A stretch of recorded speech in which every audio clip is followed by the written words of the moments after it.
नमस्कार।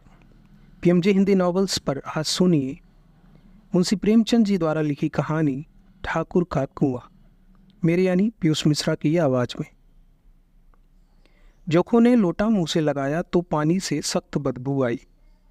गंगी से बोला, यह कैसा पानी है, मारे बास के पिया नहीं जाता, गला सूखा जा रहा है और तू सड़ा हुआ पानी पिलाए देती है। गंगी प्रतिदिन शाम को पानी भर लिया करती थी। कुआं दूर था, बार बार जाना मुश्किल था। कल वह पानी लाई तो उसमें बू बिल्कुल न थी। आज पानी में बदबू कैसी। लोटा नाक से लगाया तो सचमुच बदबू थी। जरूर कोई जानवर कुएं में गिरकर मर गया होगा, मगर दूसरा पानी आवे कहाँ से। ठाकुर के कुएं पर कौन चढ़ने देगा। दूर से लोग डांट बताएंगे। साहू का कुआं गांव के उस सिरे पर है, परंतु वहाँ भी कौन पानी भरने देगा। चौथा कुआं गांव में है नहीं। जोखू कई दिनों से बीमार है। कुछ देर तक तो प्यास रोके चुप पड़ा रहा, फिर बोला, अब तो मेरे मारे प्यास के रहा नहीं जाता, ला थोड़ा पानी नाक बंद करके पी लूँ। गंगी ने पानी न दिया। खराब पानी पीने से बीमारी बढ़ जाएगी इतना जानती थी, परंतु यह न जानती थी कि पानी को उबाल देने से उसकी खराबी जाती रहती है। बोली, यह पानी कैसे पियोगे, न जाने कौन सा जानवर मर गया है, कुएं में से मैं दूसरा पानी ले आती हूँ। जोखू ने आश्चर्य से उसकी ओर देखा। दूसरा पानी कहाँ से लाएगी।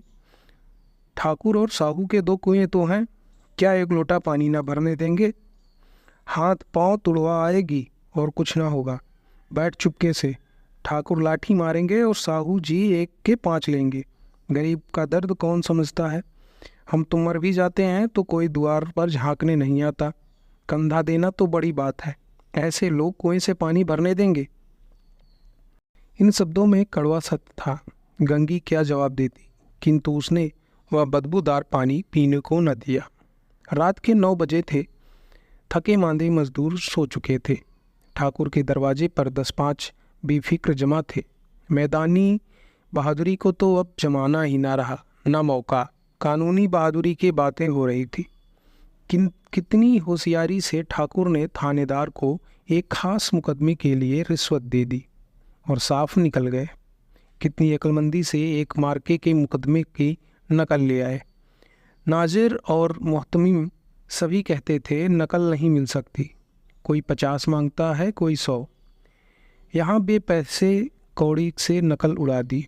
काम करने का ढंग चाहिए। इसी समय गंगी कुएं से पानी लेने पहुंची। कुंपी की धुंधली रोशनी कुएं पर आ रही थी। गंगी जगत की आड़ में बैठी मौके का इंतजार करने लगी। इस कुएं का पानी सारा गांव पीता है, किसी के लिए रोक नहीं, सिर्फ ये बदनसीब नहीं भर सकते। गंगी का विद्रोह दिल रिवाजी पाबंदियों और मजबूरियों पर चोटें करने लगा। हम क्यों नीच हैं और ये लोग क्यों ऊंचे। इसलिए कि ये लोग गले में तागा डाल लेते हैं। यहाँ तो जितने हैं एक से एक छठे हैं। चोरी ये करें, जाल फरीब ये करें, झूठे मुकदमे ये करें। अभी इस ठाकुर ने तो उस दिन बेचारे गडरिया की एक भेड़ चुरा ली थी और बाद में मारकर खा गया। इन्हीं पंडित जी के घर में तो 12 मास जुआ होता है। यही साहू जी तो घी में तेल मिलाकर बेचते हैं, काम करा लेते हैं, मजूरी देते नानी मरती। किस बात में ये हमसे ऊंचे हैं। हाँ, मुँह से हमसे ऊंचे हैं।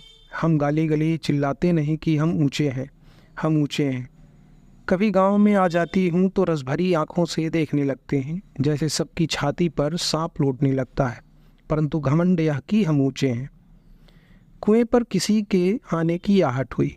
गंगी की छाती धक धक करने लगी। कहीं देख ले तो गजब हो जाए, एक लात भी तो नीचे न पड़ेगी। उसने घड़ा और रस्सी उठा ली और झुककर चलती हुई एक वृक्ष के अंधेरे साए में जा खड़ी हुई। कभी इन लोगों को दया आती है किसी पर। बेचारे महंगूत को तो इतना मारा कि महीनों लहू सूखता रहा, इसलिए कि उसने बेगार न दी थी। उस पर ये लोग ऊंचे बनते हैं। कुएं पर 2 स्त्रियां पानी भरने आई थी। इनमें बातें हो रही थी। खाना खाने चले और हुक्म हुआ कि ताज़ा पानी भर लाओ, घड़े के लिए पैसे नहीं हैं। हम लोगों को आराम से बैठे देखकर जैसे मर्दों को जलन होती है। हाँ, यह तो नहीं हुआ कि कलसिया उठाकर भर लाते, बस हुक्म चला दिया कि ताज़ा पानी लाओ, जैसे हम लौंडिया हों। लौंडिया नहीं तो और क्या तुम। रोटी कपड़ा नहीं पाती, 10-5 रुपए छीन झपट कर ले लेती हो। और लौंडिया कैसी होती हैं? मत लजाओ दीदी, छीन भर आराम करने को जी तरस कर रह जाता है। इतना काम किसी दूसरे घर के पे कर देती तो इससे कहीं आराम से रहती। ऊपर से वह एहसान भी मानता। यहाँ काम करते करते मर जाओ पर किसी का मुँह ही नहीं सीधा होता। दोनों पानी भरकर चली गई तो गंगी वृक्ष की छाया से निकली और कुएं के जगत के पास आई। बेफिक्र चले गए थे। ठाकुर भी दरवाज़ा बंद कर अंदर आंगन में सोने जा रहे थे। गंगी ने क्षणिक सुख की सांस ली। किसी तरह मैदान को साफ हुआ। अमृत चुरा लाने के लिए राजकुमार किसी जमाने में गया था। वह भी शायद इतनी सावधानी के साथ और समझबूझ कर न गया होगा। गंगी दबे पांव कुएं के जगत पर चढ़ी। विजय का ऐसा अनुभव उसे पहले कभी नहीं हुआ था। उसने रस्सी का फंदा घड़े में डाला, दाएं बाएं चौकन्नी दृष्टि देखा, जैसे कोई सिपाही रात को शत्रु के किले में सुराख कर रहा हो। अगर इस समय वह पकड़ ली गई तो फिर माफ़ी का रियायत की रत्ती भर उम्मीद नहीं। अंत में देवताओं को याद करके उसने कलेजा मजबूत किया और घड़ा कुएं में डाल दिया। घड़े ने पानी में गोता लगाया। बहुत ही आहिस्ता, जरा भी आवाज़ न हुई। गंगी ने 2-4 हाथ जल्दी जल्दी मारे। घड़ा कुएं के मुंह तक आ पहुंचा।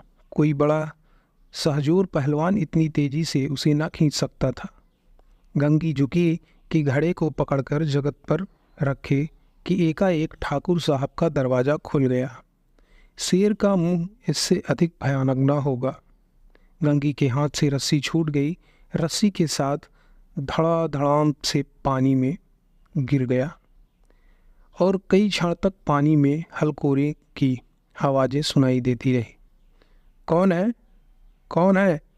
पुकारते हुए ठाकुर कुएं की तरफ आ रहे थे और गंगी जगत से कूदकर भागी जा रही थी। घर पहुंचकर देखा कि जोखू लोटा मुंह से लगाए हुए मैला गंदा पानी पी रहा है। तो अगर आपको कहानी पसंद आया हो तो चैनल को सब्सक्राइब करें और लाइक करें और कमेंट करके ज़रूर बताएं।